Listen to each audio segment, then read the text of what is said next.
Hello दोस्तों, आज हम पढ़ेंगे उत्तराखंड का एक बेहतरीन टॉपिक जिसका नाम है आद्य ऐतिहासिक काल। इस टॉपिक के अंतर्गत हम उन सभी प्रश्नों को पढ़ेंगे जो आज तक के ग्रुप से एग्ज़ाम में पूछे गए हैं। टॉपिक के अंतर्गत हम उन सभी प्रश्नों को हाईलाइट करेंगे या ज़्यादा से ज़्यादा फोकस करेंगे जो निकट भविष्य में पूछे जाने की पूरी संभावना है। तो स्वागत है आपका यूके जीके विद शाम सर में। अब देखिए दोस्तों, पहला पॉइंट समझते हैं इस टॉपिक के अंतर्गत। आद्य ऐतिहासिक काल। सबसे पहले आप इस पॉइंट को समझने की कोशिश करो। आद्य ऐतिहासिक काल कहते किसे हैं? ठीक है, जिस काल में लिखा जाएगा, परंतु जिस काल में लिखा जाएगा लेकिन पढ़ा नहीं जाएगा, उस काल को आद्य ऐतिहासिक काल कहते हैं। दोबारा रिपीट कर रहा हूँ, देखो, जिस काल में लिखा तो जाएगा लेकिन पढ़ा नहीं जाएगा, उसे क्या कहा जाएगा? आद्य ऐतिहासिक काल कहा जाता है। अब देखिए, अगर जिस काल में लिखा नहीं जाएगा और पढ़ा भी नहीं जाएगा, उसे क्या कहते हैं? उसे प्राक ऐतिहासिक काल कहते हैं। आई थिंक आपको समझ आ रहा होगा। दोबारा रिपीट कर रहा हूँ, देखिए, जिस काल में लिखा जाएगा और पढ़ा नहीं जाएगा, उसे क्या कहते हैं? आद्य ऐतिहासिक काल कहते हैं। ठीक है, अब देखो आगे पॉइंट समझने की कोशिश करते हैं। नेक्स्ट पॉइंट, इसमें क्या लिखा गया? आद्य ऐतिहासिक काल का प्रमुख स्रोत पौराणिक ग्रंथ हैं। क्या है? उत्तराखंड के आद्य ऐतिहासिक काल का प्रमुख स्रोत क्या है? पौराणिक ग्रंथ हैं। अब देखिए, एक पॉइंट मैं यहाँ पे ऐड कर देता हूँ, इसको ध्यान से समझना। ठीक है, उत्तराखंड में पौरव वंश का शासनकाल धार्मिक ग्रंथों के अनुसार चलता था। ठीक है, धार्मिक ग्रंथ। और यहाँ पे ध्यान देने वाली बात यह है, उत्तराखंड के आद्य ऐतिहासिक काल का प्रमुख स्रोत क्या है? पौराणिक ग्रंथ या धार्मिक ग्रंथ है, या पौराणिक ग्रंथों को ही धार्मिक ग्रंथ कहते हैं। यहाँ पे ये समझने की कोशिश करना। ठीक है, और उत्तराखंड में पौरव वंश का शासनकाल किसके अनुसार चलता था? धार्मिक ग्रंथों के अनुसार चलता था या पौराणिक ग्रंथों के अनुसार चलता था। ठीक है, ये इंपॉर्टेंट फैक्ट है, मैं यहाँ पे एक्स्ट्रा ऐड करते हुए यहाँ पे को आपको समझा रहा हूँ और आई थिंक आपको समझ आ रहा होगा। अब देखो, नेक्स्ट पॉइंट समझते हैं इससे संबंधित। उत्तराखंड का प्रथम उल्लेख ऋग्वेद में मिलता है। किसमें मिलता है? ऋग्वेद में मिलता है, जिसमें इस क्षेत्र को देवभूमि और मनुष्यों की पूर्ण भूमि कहा गया है। क्या कहा गया है? देवभूमि कहा गया या मनुष्यों की पूर्ण भूमि कहा गया है। अब देखो यहाँ पे को समझना, एक पॉइंट आप यहाँ पे देख पा रहे होगे, किसमें कहा गया है?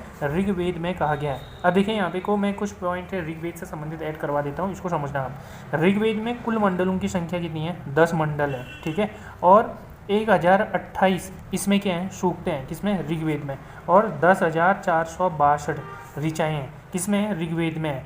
और ऋग्वेद के तीसरे मंडल में गायत्री मंत्र से संबंधित है। अर्थात ऋग्वेद का तीसरा मंडल किससे संबंधित है? तो गायत्री मंत्र से संबंधित है। और ऋग्वेद का 7वां मंडल इंपॉर्टेंट है। ठीक है, 7वां मंडल में 10 राज्य युद्ध का वर्णन किया गया है। किसमें? ऋग्वेद के 7वें मंडल में। 8वें मंडल में हस्तलिखित ऋचाओं को खिल कहा गया है। और ऋग्वेद के 9वें मंडल में सोमदेवता का वर्णन है। ऋग्वेद के 10वें मंडल में वर्णों के बारे में बताया गया, अर्थात ब्राह्मण, क्षत्रिय, वैश्य, शूद्र के बारे में बताया गया है। किसमें? 10वें मंडल में। आई थिंक आपको ये पॉइंट समझ आ रहे होंगे और ये सारे पॉइंट आपने अपनी कॉपी में लिखना भी है। ठीक है, अब देखो, इससे संबंधित अगला पॉइंट समझते हैं, क्या लिखा गया है। ऐत्रेय ब्राह्मण ग्रंथ में उत्तराखंड के लिए उत्तर कुरु का प्रयोग हुआ है, जबकि दक्षिण कुरु मेरठ हस्तिनापुर के लिए किया गया है या हुआ है। ठीक है, दोबारा समझना, देखो इंपॉर्टेंट पॉइंट है। ऐत्रेय ब्राह्मण में उत्तराखंड के लिए उत्तर कुरु, जबकि दक्षिण कुरु मेरठ हस्तिनापुर के लिए हुआ है। किसके लिए हुआ है? दक्षिण कुरु मेरठ और हस्तिनापुर के लिए हुआ है। अगला पॉइंट समझते हैं, देखिए, कौशिकी ब्राह्मण में वाग्देवी का निवास स्थान बद्रिकाश्रम बताया गया है। कहाँ बताया गया है? वाग्देवी का निवास स्थान बद्रिकाश्रम बताया गया है। किसका निवास स्थान? वाग्देवी का निवास स्थान बद्रिकाश्रम में बताया गया है। ठीक है, अगला पॉइंट समझते हैं, देखिए,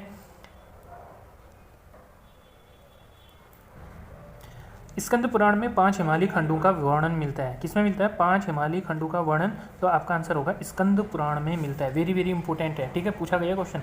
अब देखिए, 5 हिमालयी खंडों में नेपाल, केदारखंड, मानसखंड, कश्मीर व जालंधर खंडों का वर्णन मिलता है। यानी 5 हिमालयी खंडों के अंतर्गत कौन कौन से शामिल हैं? तो आ जाएगा यहाँ पे, तो देखो, नेपाल है, केदारखंड है, मानसखंड है, कश्मीर, जालंधर है, कश्मीर है, मानसखंड है, केदारखंड है, नेपाल है। ठीक है, अब देखिए नेक्स्ट पॉइंट समझते हैं। स्कंद पुराण के माया क्षेत्र से हरिद्वार तक के विस्तृत क्षेत्र को केदारखंड, जबकि नंदा देवी पर्वत से कालागिर तक के क्षेत्र को मानसखंड कहा गया है। ठीक है, ये वाला क्वेश्चन पूछा गया था, देखिए ध्यान देना यहाँ पे, मानसखंड वाला। ठीक है, नंदा देवी पर्वत से कालागिर तक के क्षेत्र को क्या कहा जाता है? मानस खंड कहा जाता है। मानस खंड यानी कुमाऊं क्षेत्र से संबंधित है, ठीक है। नंदा देवी पर्वत से कालागिरी तक के क्षेत्र को मानस खंड कहा जाता है। मानस खंड को क्या बोला जाता है? कुमाऊं क्षेत्र बोला जाता है। और इससे पहले वाले में देखिए, माया क्षेत्र से हिमालय तक के क्षेत्र को क्या बोला जाता है?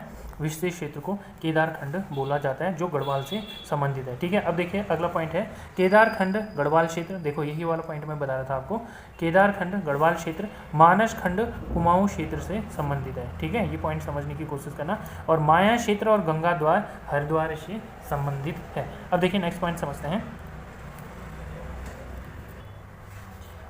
पुराणों में केदार खंड मानस खंड के संयुक्त क्षेत्र को ब्रह्मपुर, खसदेव तथा इलावर्त उत्तरखंड कहा गया है। दोबारा समझना, इंपॉर्टेंट पॉइंट है। पुराणों में केदार खंड और मानस खंड दोनों के सम्मिलित रूप को, ठीक है, किसको?